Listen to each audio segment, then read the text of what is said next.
Olá, amigos internautas. Eu sou o Dr. Richard Wilker, sou médico. Sejam todos bem-vindos a mais um Doutor Responde. Nesse novo episódio do Doutor Responde, estaremos tratando de um assunto muito importante que é o autismo. E para começar nosso bate-papo, eu vou responder a pergunta da nossa internauta Rose Bastos. Eu gostaria de saber como identificar o autismo, quais os principais sintomas. Você conhece alguma criança que tenha comportamentos diferentes do habitual? Crianças que têm apego a algum objeto específico, que tenham comportamentos repetitivos, que falam muito intensamente uma mesma frase ou uma mesma palavra, que tem choro inespecífico. Se você conhece alguma criança assim, você pode estar diante de uma pessoa com diagnóstico do transtorno do espectro autista, o TEA. Por que TEA? Significa transtorno do espectro autista. Na verdade, são várias modalidades de transtornos, onde tem prejuízo do desenvolvimento neuropsicossocial da criança. Podemos incluir a síndrome de Asperger e outros tipos de transtornos que podem dar um prejuízo social, de interação social para essa criança. O transtorno do espectro autista não tem uma causa definida. Os especialistas falam que tem um fator genético associado, um fator hereditário, como também tem um fator ambiental. Algum transtorno da mãe, o feto em relação à gravidez, algum estresse, algum uso de medicamento que pode ter ocasionado o transtorno.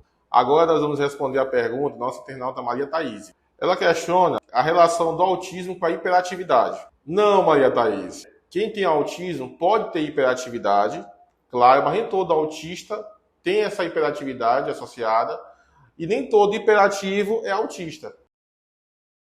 A síndrome de Asperger é uma modalidade do transtorno do espectro autista. É o famoso que a gente chama de autismo leve ou autismo de alta funcionalidade. É aquele autismo que você não consegue, se você não tiver um bom olhar, identificar. Então, geralmente, essas pessoas elas têm uma relação social com outras, porém, é de forma mais tímida, mais discreta, não exacerbada a tal ponto que você possa identificar esse paciente.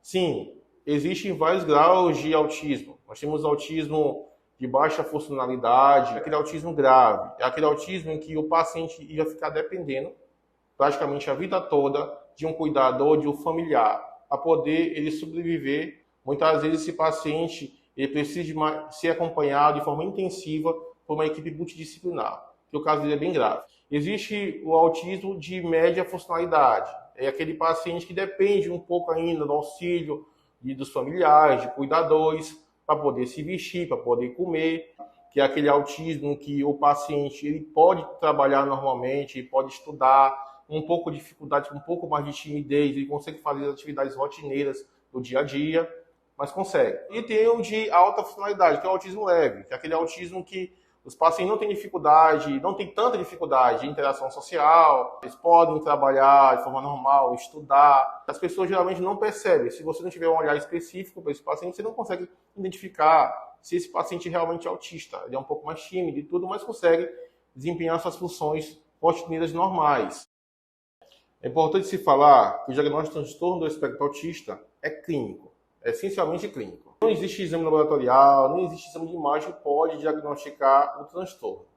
Além disso, você precisa fazer essa avaliação dessa criança de forma precoce. Geralmente é preconizado que a gente faça isso entre 1 ano e meio a 2 anos. Você usa alguns parâmetros, escalas internacionais, onde você faz uma série de perguntas aos pais da criança para poder saber se a criança tem algum daqueles sintomas que se configuram com o autismo. O diagnóstico é feito com um profissional especializado, que é o neuropediatra e o psiquiatra infantil. A primeira coisa a se fazer é procurar um serviço especializado no seu município, que é o neuropediatra ou psiquiatra infantil. Geralmente nos municípios existem muitos profissionais no setor privado que fazem esse acompanhamento e esse diagnóstico.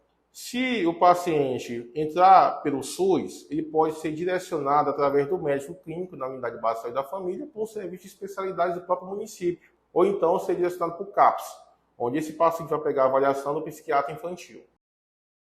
É importante para você diminuir os impactos que esse paciente possa adquirir na vida adulta. Então, quanto mais cedo a gente descobrir que o paciente tem um diagnóstico de autismo, mais fácil vai ser o tratamento dele e melhor vai ser o acompanhamento com a equipe multidisciplinar. Que aí você pode contar com fisioterapeuta, vai contar com neuropediatra, com psicólogo, com fonoaudiólogo, com terapeuta ocupacional, com diversos profissionais que podem fazer esse acompanhamento desse paciente de forma regular. Por isso, o tratamento precoce é importante. para que você possa evitar que esse paciente possa se agravar no futuro e assim ter algum prejuízo das suas atividades rotineiras do dia a dia, então do seu convívio social. Infelizmente, não há uma cura específica para o autismo. O que você pode fazer é evitar que esse paciente se agrave no futuro e possa ter um melhor convívio social. Justamente por isso que é lançado mão de um plano terapêutico para cada paciente de forma individualizada com a equipe multidisciplinar. Segundo a Sociedade Brasileira de Pediatria, o índice de pacientes diagnosticados com autismo vem aumentando no decorrer dos anos.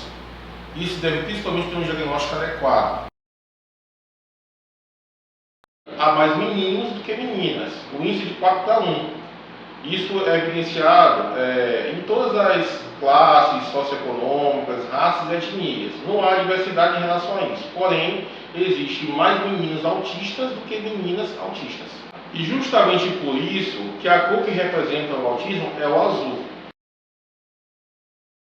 É importante enfatizar que a partir do momento que a família descobre que tem um filho autista, ela passa por várias mudanças. Então é necessário que ela tenha acompanhamento psicológico, acompanhamento em grupos de apoio, para poder se adaptar à nova realidade desse paciente num convívio social. É importante alertar a população que esse paciente ele precisa do apoio de todos. Muitas das vezes, o transtorno é mal interpretado e essa criança acaba sendo julgada indevidamente.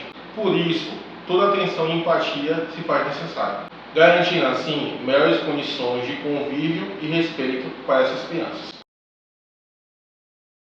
Segundo a lei Berenice-Piana, a pessoa com transtorno do espectro autista tem os mesmos direitos da pessoa portadora de deficiência.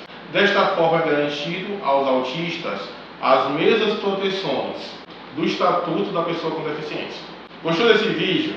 Então compartilhe e marque um amigo. Comente o que você gostaria de saber no nosso próximo Doutor Responde. Bora cuidar e resolver!